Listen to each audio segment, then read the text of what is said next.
Hey Band Network Remote Teaching Series. Welcome to the Hey Band Network. This is the Remote Teaching Series, and today we have Christine Cumberledge from Central Junior High in the HEB School District up in the Dallas-Fort Worth area. Welcome to the Hey Band Network. Hey, thank you for inviting me. So this is really exciting. I'll let you tell everybody about your program in a sec, but your band performed at Midwest this past December, so congrats on that accomplishment. Thank you. It was, I can't say enough good things about Midwest. I think it's a incredible experience. I would do it again in a heartbeat. So it was a lot of fun for our kids and a really special moment in my career. That's cool. You have a special circumstance at your school because you have a true junior high sense that we don't see too often anymore. So I'll let you explain that, and we'll kind of get into talk about remote teaching. So tell us about Central Junior High. Well, okay, we are just a little bit west of DFW Airport, and we're in the HEB School District, which is K through 6, and then junior high is 7, 8, 9, and then the high schools are 10, 11, 12. And actually, years ago, the community voted to keep it that way, which has made us the very last junior highs in the state of Texas. But it's a great system. I think it is really beneficial to keep kids younger, just a little bit longer, but we do start in 7th grade, so I know those high school guys are always playing a little bit of catch up with only a 3-year high school. Well, let's talk about the makeup of the program. How many kids, how many ensembles do you have? How does that work at your program? We have over 300 students, and in 7th grade we split them into instrument specific classes, and so my clarinets are in one class, trumpets are in another, as much as we can. The double reeds are together and low brasses together because we just don't have enough periods in the day or the manpower. And then our other groups are split into 3. The 2nd and 3rd year players are split into 3 ability-based groups. So we have what we call symphonic as our top band, and then a concert 1 and a concert 2. And you have a staff that helps you out on the campus? Absolutely. I have an incredible person I work with named Nickolas Wilson, and he has just finished his 4th year at Central and his 4th year of teaching. He's doing a great job. He's really kind of leads up the brass, and we team teach the ensembles, so we make a pretty good team. We're happy to have him there. In addition, I have some high school help that comes down. The high school directors, when they can, will come into ensembles, and occasionally we had a percussion specialist this year teaching the percussion class. And then I've got some private teachers. We're kind of 60% free and reduced lunch, so we don't have a huge amount of people that do lessons, but we push that as much as we can. And then my teachers are kind of heart of gold. I have a lot of private teachers that make it happen for those kids that want to take lessons with or without the financial resources to do so. Well, it's clearly working from what you're accomplishing, what your kids are doing. So kudos to you all involved. Thank you. Hey, so tell us about remote teaching in your school and some of the things you've done. I think we're almost 2 months in at this point, almost finished with the year. So what are some things you've done with your students in your program? Okay, I'm going to go out on a limb and tell you I am a terrible online teacher. I need those children in front of me. Teaching on a computer has been a terrible struggle. We're doing it and we're making it work, and we're trying to make band a positive outlet for those kids. Maybe when they're a little overwhelmed with their schoolwork, they can go to band and it's an outlet and it's something fun for them. We do a lot of Google Classroom and challenges on Twitter, things like that, just to keep it fun and keep them playing on their instrument is the main thing. So tell us about your challenges on Twitter. What is that and how does that work? I found one, and all great teaching is stolen. So this was stolen from someone that had done porch concerts, Tuesday evening porch concerts. And I challenged the kids. I posted a video of myself playing on the porch. And I said, go out and play on your porch or in your backyard or wherever you can. And some of the kids have really embraced it. As a matter of fact, I've been to several social distancing porch concerts on Tuesday night when I get invited, and I bring my lawn chair and set up on the sidewalk, and listen to kids play Star Wars and Jurassic Park, and it's been a lot of fun. And I think that one was a big hit. We've done some other little challenges, but that one was probably the biggest hit. That's really cool. And like, so do people come out and watch? What's the response from the people in the neighborhood? Well, I imagine through my own neighborhood, I live very close to Central, and as we were going on a family walk through the neighborhood, I could hear kids playing their instrument outside, which absolutely warms my heart. I'm not sure what the non-band people think when they're walking by, especially for the beginners, but you know, it's good exposure for those kids, and gets them probably a little bit less nerves playing outside for all their neighbors. Some of the Tuesday night concerts have 7 or 8 people there, and I have to tell you, one that I showed up at had my superintendent sitting about 10 feet from me, which kind of shows you the support in our district for fine arts, which I really appreciate. That's cool. What a cool project. You know, so many projects we've talked about on here, and still this is one I've not heard of. I've heard of the Porch Concert. This is the first one I've heard where they've gone through Twitter and advertised and gone out and do that. So what a cool thing people can use. Now, is that something you think you might continue in the future?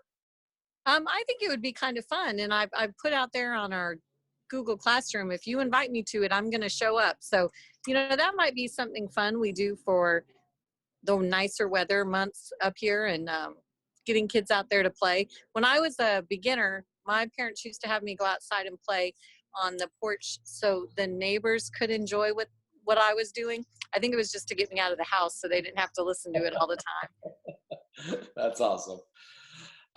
So some of your students, you mentioned you have a 60% around that percentage reduced free lunch. So what kind of challenges have you had trying to get your students to communicate and do the work and all the stuff related to technology through this last few months? The technology has been an ongoing struggle, and we actually, our school was still passing out Chromebooks to students as of last week. You know, they're reaching out week after week, but trying to reach every student when you don't know what their home life is like has been a struggle. And we're making a conscious effort as a school where every teacher will reach out to a certain period each week. So with that in mind, every single student is getting a personal phone call from a teacher each week, which I think is really important during this time, kind of to keep that one-on-one, because it's been kind of difficult, you know, to kind of keep them playing, because you want to make sure that band is an enjoyable outlet. I will tell you that the high schools have set up master classes with the Marine Band.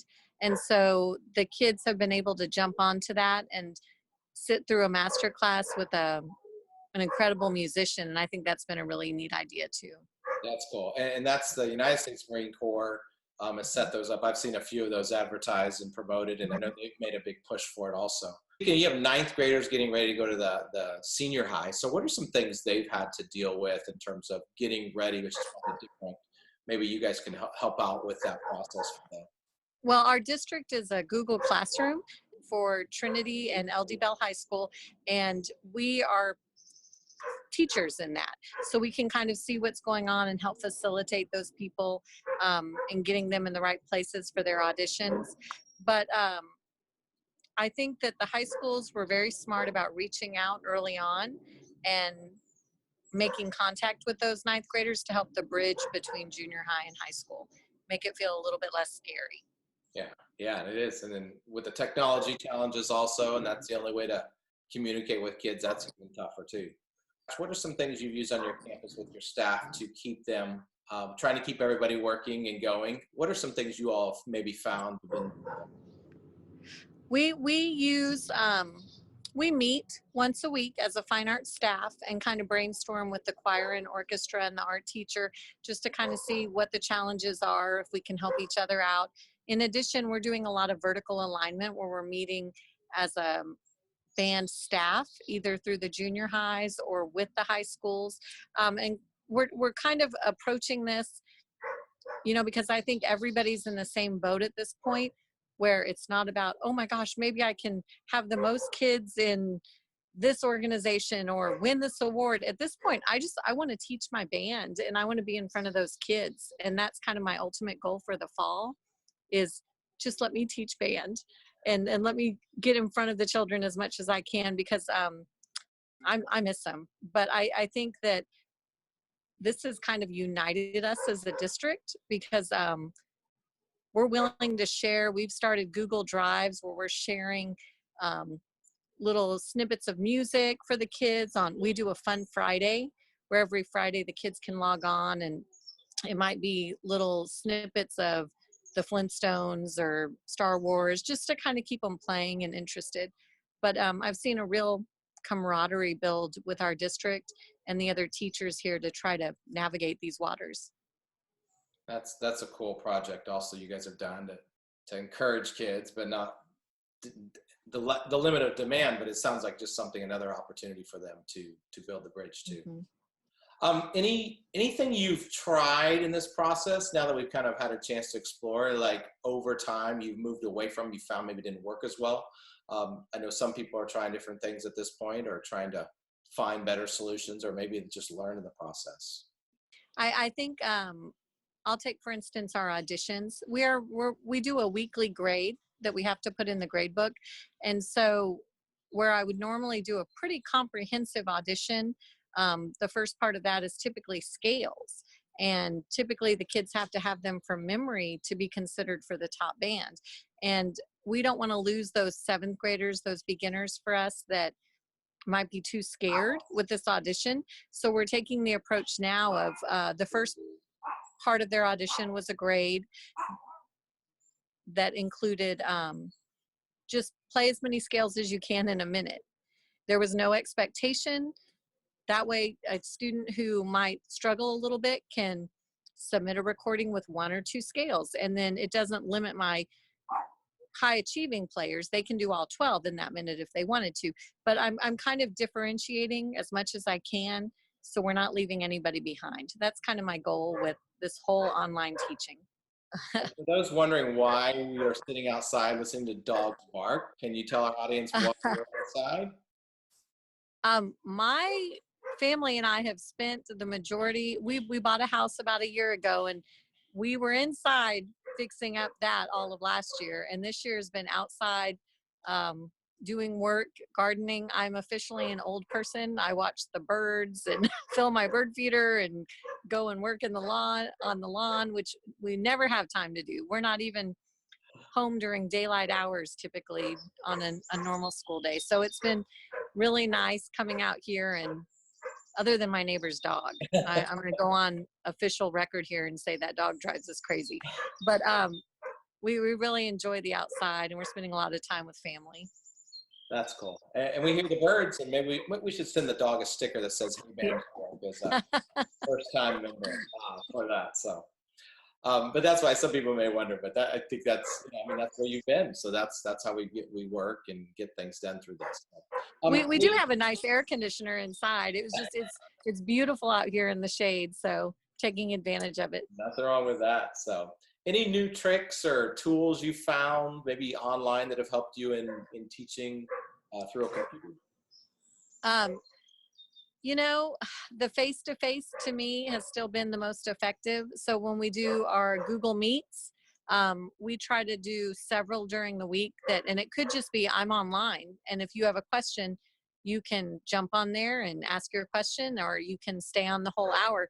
And it's been really interesting, especially when little springs pop out or your pad comes loose and the students are holding their instrument way up by the screen and you're trying to troubleshoot that. It's definitely different waters trying to get that, figured out. But I like seeing their faces. So for us, the next best thing is a Zoom or a Google Meet, just so I can see them and help out as much as I can. We did do, I will tell you, there's a little promotional video that we made for our 6th graders where the kids kind of submitted a little snippet about why they like band. And we kind of dangled a carrot in front of them and said, if your video gets picked, we'll be coming by your house and dropping off a treat. So the kids were really excited about that. They all submitted little videos about why they love band, and we narrowed it down to about 10. And I spent the day making Rice Krispie treats and wrapping them up and dropping them off on porches around DFW just to kind of reward those kids. And I think if we had thought of this a little earlier, or if it continues in the fall, we may do weekly challenges where if you are picked, the directors show up at your door just as a little thank you, because it was really the highlight of this whole process, was getting to go and knock on the door, and the kids come out and they're so excited to see you, and it really makes you miss them quite a bit, but it kind of makes you want to do that for all 300 too. Right? Yes. So many creative things you all done. I mean, little things that probably have a huge impact on the kids and probably last more than that day. Oh, I remember the day that they stopped by, like several of these little things, these little projects, I think a lot of people can take from and snippets. So obviously we've been at home more. Is there anything you've done for yourself that you wouldn't normally do in a spring semester of band season? Again, being outside during daylight hours, because, which is a whole other topic, but the idea of putting kids on instruments, we're usually up at the band hall at least 2 weeks in the evenings, fitting kids on instruments. And that's a whole other conversation about how that's going to happen in the fall. But we've been going for walks around the neighborhood with the family. And like I said, just enjoying the outsides and outside. And that's typically something that doesn't happen until summer. And I'll tell you on that note, it's such a weird, and I'm sure I'm not the only one feeling this. I'm sitting at the computer quite a bit during the day, hours at a time, but at the end of the day, I don't feel like anything's getting done. Like I'm sure it is, and we're definitely working, but it's a weird feeling it feels like summer, but it's not, because you're sitting at a computer trying to reach these kids. So I'm kind of looking forward to the real summer. Saturday and Sunday still feel like the weekend for sure right now, because we're doing so much online. Yeah, I think you're not alone. I think that's all over. And just being in front of a computer and teaching to a computer it has its limits, and definitely in this world that we teach in music and teaching, but also teaching music and making a difference. So it is a challenge for everybody. Any shout outs you want to give? I think just a shout out to my district and other directors in HEB. They've been super helpful, and we've been communicating really well. And shout out to all the band directors out there who are scared to death about what's happening. You're not alone. I pretty much would give myself a 3rd division as an online teacher. Maybe I'm improving up to a 2nd division. Hopefully we won't have to go past that in the fall, and I can go back to standing in front of kids. But if you feel like a failure during this, you're definitely not alone, because it's been hard. Yeah, and just talking about it and listening to you talk about some of the things you've done and the realities of it, and we get that from a lot of folks, is just the reality of this is it's tough and for everybody, and even great programs and great teachers, fantastic teachers. I mean, it's just new and different and struggle, and so we're all working through this together, and hopefully this will help someone down the road or in the process. Yeah. To make it a little bit better. So, and some great ideas, just some great little things that I think people can use and take and try in their own programs. Hopefully whatever that is, one of those little fun little projects you guys have done, but I think those are really, really creative and useful of the time. Any last words of wisdom you want to leave our audience with? I would say, I've never met a band director who doesn't want to do their very best for kids. And I think that's what we're all doing right now. And I say continue stealing and borrowing from anyone you can during these times, because we're all in it together, and we're all going to figure it out and do what's best for kids, which is the whole reason we got into teaching. So shout out to everybody who feels like it's tough, but we're in it together. So hopefully it'll get a little easier if it continues. Excellent. Absolutely. So, Christine Cumberledge, I want to thank you for joining us on the Hey Band Network tonight. Thank you. Thanks for asking. Yeah. And so For those of you that want to see other videos in the Hey Band Network series, we have the Remote Teaching and Leadership series. You can find that on the Hey Band Network YouTube channel. Subscribe and like those videos, and you'll see this and others. Thank you very much. Thanks for joining us today. Thank you.